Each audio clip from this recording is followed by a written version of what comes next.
நம்ம முதல்வரோட phone number நம்மகிட்ட இருக்குன்னா அதுல ஒரு தைரியம் இருக்குல்ல, அடடே அப்படின்னு ஒன்று இருக்கு, நம்ம கூப்பிட்றோமோ இல்லையோ. என்னோட ஃபர்ஸ்ட் படம் தீனா ஸ்டார்ட் பண்ணப்போ எனக்கு கொஞ்சம் ஃபர்ஸ்ட் படம்ன்ற மாதிரி சில குழப்பங்கள் இருந்தது, கரெக்டாக வருமான்ற பயம் இருந்தது. அந்த பயத்தில் 2 நாள் ஷூட் பண்ணிட்டு இந்த படத்தை விட்டுறலான்னு நான் முடிவு பண்ணியிருந்தேன். அனைவருக்கும் வணக்கம். இந்த படத்தில் ஸ்பெஷலான விஷயம் நிறைய இருக்குது. ரொம்ப ரொம்ப ஸ்பெஷலான விஷயம் நான் பிறந்த ஊரில் நடந்த நிஜ கதை. ஸோ ஒரு உண்மை சம்பவத்தை படமாக எடுத்திருக்காரு எனது நண்பர்.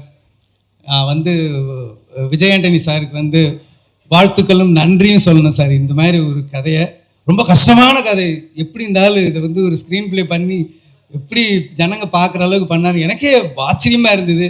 அதுவும் படம் கிளைமேக்ஸ் போகும்போதெல்லாம் எங்க ஏதாவது பண்ணிடுவாருன்னு கோபமாக வேற இருந்தது. நல்ல வேலை, ரொம்ப பிரமாதமாக பண்ணிட்டாரு. அந்த பதட்டம் ஒன்று இருந்துட்டு இருந்துச்சு அந்த கிளைமேக்ஸ் போகும்போது. ரொம்ப நல்லா பண்ணியிருக்கீங்க சார். இங்கே நிறைய பேர் சொன்னார், நிறைய மியூசிக் டைரக்டர் இன்ட்ரடியூஸ் பண்ணியிருக்காருன்னு சொல்லி. விஜய் ஆண்டனி சாரை இன்ட்ரடியூஸ் பண்ணும்போது நான் இப்போ அவர் கூட இருக்கேன். நாங்கள் ஆரம்பத்துலேருந்தே கூட இருக்கேன். உங்களை இன்ட்ரடியூஸ் பண்ணதுனால அந்த படத்தில் ஒரு பெரிய ஹீரோவே அவர் இழந்திருக்காரு. இது நிறைய பேருக்கு தெரியாது. அந்த ஹீரோ வச்சு அவர் பண்ணியிருந்தாருன்னா அவர் ரூட் வேறு மாதிரி போயிருக்கும். இப்போவும் இல்லை, இப்போவும் சூப்பர் தான். பட் சொல்கிறேன், ஒரு மியூசிக் டைரக்டரை இன்ட்ரடியூஸ் பண்ணணும், ஒரு டெக்னீஷியன் இன்ட்ரடியூஸ் பண்ணணும்னு நினச்சா அதுக்கு எதிராக யார் இருந்தாலும் அனுமதிக்க மாட்டார், அது ஹீரோவாக இருந்தாலும் சரி. அந்த மாதிரி ஆள் சசி சார். ஸோ அந்த படத்தில் நிறைய பேர் நல்லா பண்ணியிருந்தாங்க. அதில் அந்த சன்னா நடித்த கேரக்டர், அவங்களுக்கு பேரா பண்ண 2 பேர் எல்லாமே ரொம்ப நல்லா பண்ணியிருந்தீங்க. முக்கியமாக சுவாசிகா மேம் அவுட்ஸ்டாண்டிங். எனக்கு பால்மகேந்திரா சார் ஃபில்மில் ஷோபா மேம் பார்க்குற மாதிரி தெரிஞ்சுது. நான் ஏற்கனவே இந்த சாங்கை பார்த்ததுக்கப்புறம் போய் தியேட்டரில் போய் படம் பார்த்துட்டு இப்போ மறுபடியும் பார்க்கும்போது அவங்க சின்ன சின்ன ரியாக்ஷனுக்கெலாம் எனக்கு இப்போ கனெக்ட் பண்ணுது. அடடே எவ்வளோ பர்ஃபார்மன்ஸ் பண்ணியிருக்காங்க. ஒரு என்ன சொல்கிறது, ஒரு அவமானத்தை, ஒரு பெயினை, அதில் வெரைட்டி ஆஃப் பெயின்ஸை அவ்வளோ அழகாக காட்டியிருக்காங்க. எனக்கு தெரிஞ்சு இந்த வருஷம் ராதிகா மேம்க்கும் உங்களுக்கு தான் காம்படிஷன் இருக்கும். ஸோ அந்தளவுக்கு ரொம்ப பிரமாதமாக பண்ணியிருக்காங்க. நிறைய டெக்னீஷியன்ஸ் பண்ணியிருக்காங்க. சசி சாரை பற்றி சொல்லணுன்னா, எனக்கு முன்னாடி அவர் டைரக்டர் ஆகிட்டார். நாங்கள் எடிட்டிங் அசிஸ்டண்டில் நான் துரை, லிங்குசாமி, நாங்கள்லாம் அப்போவே ஃப்ரெண்டு. எனக்கு முன்னாடி ஒரு டைரக்டர் ஆகிட்டார், எனக்கு சீனியர். ஸோ ஒரு நாள் நான் இவர்கிட்ட ஏவிஎம்மில் சொன்னேன், சசி நான் புதுசாக படம் ட்ரை பண்ணலான்னு இருக்கேன் அப்படின்னேன். அப்போ நான் அசிஸ்டன்ட் டைரக்டர். சரின்னு சொல்லிட்டு ஆல் தி பெஸ்ட் அப்படின்னு சொல்லிட்டு போயிட்டார். இவரும் ஸ்டான்லியும் போனாங்க. போய் கொஞ்சம் தூரம் வண்டி நிறுத்தினார், ஸ்கூட்டரை நிறுத்திட்டு என்னை கூப்பிட்டாரு. கிட்ட போனோடனே என்கிட்ட சொன்னார், வேலையை விட்டுட்டு டைரக்ஷன் சான்ஸ் தேடுற, பணத்துக்கு கஷ்டப்படுறாத, பசியோடு மட்டும் இருந்துடாத. ஸோ எப்போ உனக்கு பிரச்சனைனாலும் எனக்கு ஒரு ஃபோன் பண்ணு, நேரில் பாரு, நான் பண உதவி பண்ணுறேன் அப்படின்னு சொன்னார். ஸோ எனக்கு அந்த டைமில் ஒரு சந்தோஷம் இருக்கும் தெரியுமா. நமக்கு நம்ம ஹெல்ப் பண்ணுறோமோ இல்லையோ, ஹெல்ப் கேட்குற மாதிரி ஒரு சுச்சுவேஷன் வருதோ இல்லையோ, ஆனால் ஒருத்தர் நமக்கு பட்னியாக விட்டுற மாட்டார், பசியோட விட்டுற மாட்டாருன்னு ஒரு ஆள் இருக்காருன்னு போய் ஒரு தைரியம் வரும் பார்த்தீங்களா. நம்ம கூப்பிட்டா கடவுள் வந்துருவாருன்னா நம்ம கூப்பிட தேவையில்லை, ஆனால் ஒரு சந்தோஷம் இருக்குல்ல. நம்ம முதல்வரோட ஃபோன் நம்பர் நம்மகிட்ட இருக்குன்னா அதுல ஒரு தைரியம் இருக்குல்ல, அடடே அப்படின்னு ஒன்று இருக்கு, நம்ம கூப்பிட்றோமோ இல்லையோ. அந்த மாதிரி ஒரு சந்தோஷம் எனக்கு அந்த ஸ்ட்ரகிளிங் பீரியட்ல எனக்கு கிடைச்சிது. அதே மாதிரி இன்னொரு இன்சிடென்ட்டு, என்னோட ஃபர்ஸ்ட் படம் தீனா ஸ்டார்ட் பண்ணப்போ எனக்கு கொஞ்சம் ஃபர்ஸ்ட் படம்ன்ற மாதிரி சில குழப்பங்கள் இருந்தது, கரெக்டாக வருமான்ற பயம் இருந்தது. அந்த பயத்தில் 2 நாள் ஷூட் பண்ணிட்டு இந்த படத்தை விட்டுறலான்னு நான் முடிவு பண்ணியிருந்தேன். அதில் மனசில் ஒரே குழப்பத்தில் இருந்தப்போ ஒரு ரிசப்ஷனில் என்னோட லக்கு நான் சசியை பார்த்தேன். ஆல் தி பெஸ்ட், தேங்க்யூ, நீ சூப்பராக டைரக்ட், கங்க்ராட்ஸ் அப்படின்னு என்ன சொன்னார். நான் தனியாக கூப்பிட்டு போயிட்டு, இல்லைங்க படம் நடக்காது அப்படின்னு. என்ன சின்ன எனக்கு இது மாதிரி சில இதெல்லாம் விஷயங்கள் எனக்கு கம்ஃபர்ட்டாக இல்லை, எனக்கு என்ன பண்ணுறதுன்னு தெரியலன்னா அதுக்கப்புறம் தான் இவர் என்னை ஒரு செவுத்து பக்கம் கூப்பிட்டு போயிட்டு சொன்னார், இந்த பாரு படத்தை வேணான்னு சொல்லி வெளியில் வந்துட்டா அதுவே ஃப்ளாப்புக்கு சமம், போராடு. எல்லா சீனும் நம்ம நினச்சிக்கிட்டு இருப்போம் 100% வரலைன்னாலும் ஒரு 80-70 வந்துட்டாவே அது ஆடியன்ஸுக்கு 100% இருக்கும்னு சொல்லி அவர் நம்பிக்கை கொடுத்தோன்னே மறுநாள்லேருந்து அந்த படத்தை பண்ணணும்னு நான் முடிவு பண்ணதுக்கு முக்கியமான காரணம் என் நண்பன் சசி தான். இந்த படத்தை ரொம்ப நல்லா பண்ணியிருக்காரு. பிரமாதமாக நிறைய விஷயங்கள் இருக்குது. நான் வந்து இதை இதை இதை பாராட்டணும்னா இதோட கதையை சொல்லிடுவேன். நான் கூட நினச்சேன் சரண் சார் வந்து கதையே சொல்லிடுவாரோ அப்படின்னு சொல்லி நினச்சிக்கிட்டு இருந்தேன். அதனால் இதை வந்து படத்தை பார்த்துட்ட பிறகு நம்ம பேசினா இன்னும் நிறைய இருக்கும்.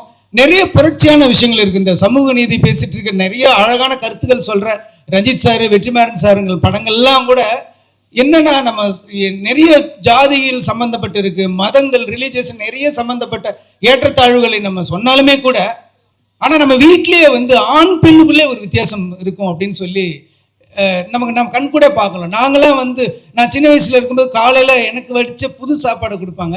ஆனால் எங்கள் அக்காங்கள்லாம் வந்து நாள் வச்ச சாப்பாடு தான் சாப்பிடுவாங்க. மதியானம் வந்து காலையில் மிச்சமானதை சாப்பிடுவாங்க, நைட்டு வந்து மதியானம் மிச்சமானதை சாப்பிடுவாங்க, மறுநாள் காலையில் நாள் நைட்டு. ஸோ மிச்சமானது மட்டுமே சாப்பிடுவாங்க. ஆனால் ஒரே கூட பிறந்தவங்க தான். ஆனால் ஆண் பெண் வித்தியாசத்தை வந்து சாதாரணமாக ஏற்றுக்கிட்டு இருந்தாங்க. ஒரு பெரிய புரட்சியான ஒரு விஷயம் வந்து ஆண்களை எவ்வளோ சீக்கிரமாக அடையுது, அது பெண்கள் எவ்வளோ போராடி கஷ்டப்பட்டு வர வேண்டியது இருக்குது அப்படின்னு சொல்லி ரொம்ப பிரமாதமாக பண்ணியிருந்தாரு. அதில் ஒரு எக்ஸ்பிளனேஷன் பண்ணுவாங்க அவங்க வந்து, எனக்கு வந்து சின்ன வயசுலேருந்து மருதாணி ரொம்ப வச்சுக்கிறதுக்கு பிடிக்கும், பூ வச்சுக்கிறதுக்கு பிடிக்கும், பொட்டு வச்சுக்கிறது பிடிக்கும், எனக்குன்னு ஒரு துணை வேணும் அப்படின்னு அவங்கள எக்ஸ்பிளைன் பண்ணிட்டு இருக்கும்போது அவர் எதிரில் இருக்கிற கேரக்டர் ஒரு சிரிப்பார். சிரித்த உடனே தான் அந்த ட்ரைலரில் பார்த்த அந்த ஷார்ட் வரும். என்னங்க திடீர்னு என்னை பார்க்கறதுக்கு கேவலமாக தெரியுறீங்களா அப்படின்னோடனே, இல்லை என்னெல்லாம் யாராவது கேட்டால் ஒரு ஆம்பளை வந்து நீ மறுமணம் பண்ணிக்க போறியா அப்படின்னு கேட்டால் ஆமான்னு ஒரே வார்த்தை சொல்லிடுவோம். ஆனால் நீங்கள் அதுக்கு எவ்வளோ பேச வேண்டியது இருக்கு பாருங்க அப்படின்ற ஒரு அற்புதமான விஷயம் சொல்லும்போது ஒரு நிமிஷம் அப்படியே தூக்கி வாரி பட்டுருச்சு. ஸோ அந்த மாதிரி சின்ன சின்ன சின்ன சின்ன விஷயங்கள்லாம் ரொம்ப ரொம்ப அழகாக சொல்லியிருக்காரு. எப்பயுமே சசி சாரோட படத்துக்கும் சரி அவரோட டைலாக்ஸுக்கும் சரி நான் மிகப்பெரிய ஃபேன். ஸோ இந்த படமும் கண்டிப்பாக போய் பாருங்கள். எனக்கு மனசுக்கு ரொம்ப நெருக்கமான படம், உங்களுக்கும் பிடிக்கும் நான் நம்புகிறேன். நன்றி, வணக்கம். முருகதாஸ் சார் ரொம்ப ரொம்ப நன்றி. அண்ட்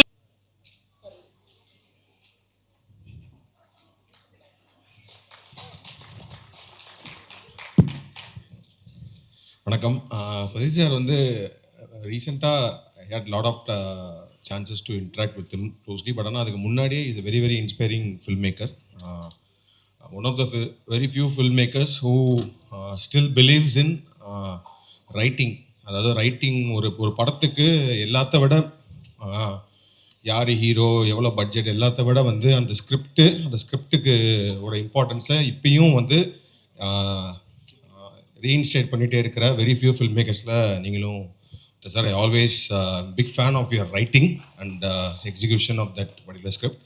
இந்த படமும் 100% வந்து அந்த கதையை மட்டுமே, அந்த கதையும் அந்த அவரோட ரைட்டிங் மட்டுமே நம்பி எடுக்கப்பட்ட ஒரு படம் தான் நினைக்கிறேன். அந்த படம் பார்த்தா எனக்கு ரொம்ப ரொம்ப பிடிச்சிருந்துச்சு. And I think this film also got a right producer, Vijay Antony sir. As a producer you're also very inspiring sir, choosing the right scripts. அவர் சூஸ் பண்ணி நடிச்சிட்டு இருக்க படங்களுமே வந்து ரொம்ப நல்லா இருக்கு. அந்த வகையில் இந்த படம் ரொம்ப வந்து ஒரு ஒரு சென்சிட்டிவான, ஒரு காம்ப்ளெக்ஸான ஒரு சின்ன ஒரு எமோஷன் இது. அதை வந்து ரொம்ப சூப்பராக டீல் பண்ணியிருந்தாங்க. அண்ட் சொன்ன மாதிரி வந்து அது ஒரு ஒரு ஒரு பெரிய விஷயம், ஒரு சொசைட்டியில் இருக்க வேண்டிய ஒரு பெரிய விஷயத்த ஒரு ஒரு ஒரு அம்மாக்கும் அவங்களோட பசங்க 2 பேருக்கும் நடக்கிற மாதிரி ஒரு விஷயத்த அந்த கதையை உள்ளே கொண்டு வந்து அந்த எமோஷன் வந்து நம்ம பார்க்குற எல்லாருக்குமே வந்து ஒரு பாயிண்ட்ல வந்து ரொம்ப ஒரு ஹார்ட்ஃபெல்ட்டாக, ரொம்ப ஒரு ஹார்ட் வார்மிங்கான ஒரு ஃபில்மாக இருந்துச்சு இது. இந்த படம் முடியும் போது ஐ ஃபெல்ட் லைக் ரியலி ஒரு ஹார்ட் வார்மிங் ஃபீல் இருந்துச்சு. And I think all credits goes to Sasi sir for believing in the script and pulling it off. And அதுக்கு ஸ்வசிகாவோட performance first thing it was great. அதாவது Swasika I think ரெட்ரோவில் we work together, but very very small role, but I know she is a great performer. And I think இந்த படத்தில் வந்து like it is her film, அவங்களோட படம் தான், அவங்க தான் வந்து ஒர்க் பண்ணிருக்காங்க. அண்ட் தென் பசங்களாக நடித்த அஜய் அண்ட் சக்தி 2 பேருமே சூப்பராக பண்ணியிருந்தாங்க, all artist. And Vijay Antony sir செம்மையாக இருந்துச்சு. ஏன்னா வந்து யூஸ்வலாக வந்து சில படங்களில் கம்மியான ஸ்க்ரீன் ஸ்பேஸ் இருந்தும் பயங்கரமாக நம்ம யூஸ்வலாக சொல்லுவோம்ல, மௌனராகம் கார்த்திக் அப்படின்னு சொல்லுவோம். அப்புறம் விக்ரம்ல ரோலெக்ஸ் சார் சொல்லுவோம், சூர்யா சார் ஒரு ஷார்ட் டைமில் வந்து ஒரு பயங்கரமான இம்பாக்ட் மாதிரி. அந்த மாதிரி Vijay Antony sir, actually Vijay Antony sir படத்தில் வர்ற அந்த மொமெண்ட்லேருந்து ரொம்ப சூப்பராக இருந்துச்சு. அதாவது வந்து ஏன்னா அது வரைக்கும் அந்த படம் பயங்கர இன்டென்ஸாக எமோஷ்னலாக போயிட்டு இருக்க ஒரு படம். அவர் வந்தோடனே ஒரு பயங்கர ஒரு ப்ளசன்ட்னஸ் வந்து ஆடியன்ஸ்க்கே வந்துடும். ஸோ அந்த ப்ளசன்ட்னஸ் வரும்போது நம்ம பேசிக்கலி அந்த அந்த ஏன் அந்த ப்ளசன்ட்னஸ் வருதுன்னா, அப்படிப்பட்ட ஒரு ஆள் வந்து இவ்வளோ நேரம் நம்ம பார்த்துட்டு வந்த அந்த அவங்க சுவாசிகா பண்ண அந்த கேரக்டருக்கு அவங்க 2 பேரும் மீட் பண்ண போகிறாங்கன்றது நம்மளுக்கு ரொம்ப ஹாப்பியாக இருக்குது. That is because we all were so attach to the characters, அந்த கேரக்டரை கோ த்ரூ பண்ணுறது. I think it's all because of your writing sir. So this film is very very good film. ரொம்ப ரொம்ப ஒரு இந்த படம் வந்து கண்டிப்பாக நல்லபடியாக ஓடணும். ஆடியன்ஸ் வந்து தேட்டரில் பார்க்கணும். ஏன்னா இப்போ வந்து நல்ல படங்கள் எல்லாமே வந்து ஆஃப்டர் ஓடிடி வந்ததுக்கப்புறம் வி மிஸ்ட் இட் இன் தியேட்டர்ஸ்ன்ற மாதிரி இந்த படத்தை ஆக்கிராமல் இந்த படத்தை தேட்டர்லேயே மிகப்பெரிய ஹிட் ஆகணும் அப்படின்னு கேட்டுக்கிறேன். Thank you sir. தேங்க்யூ.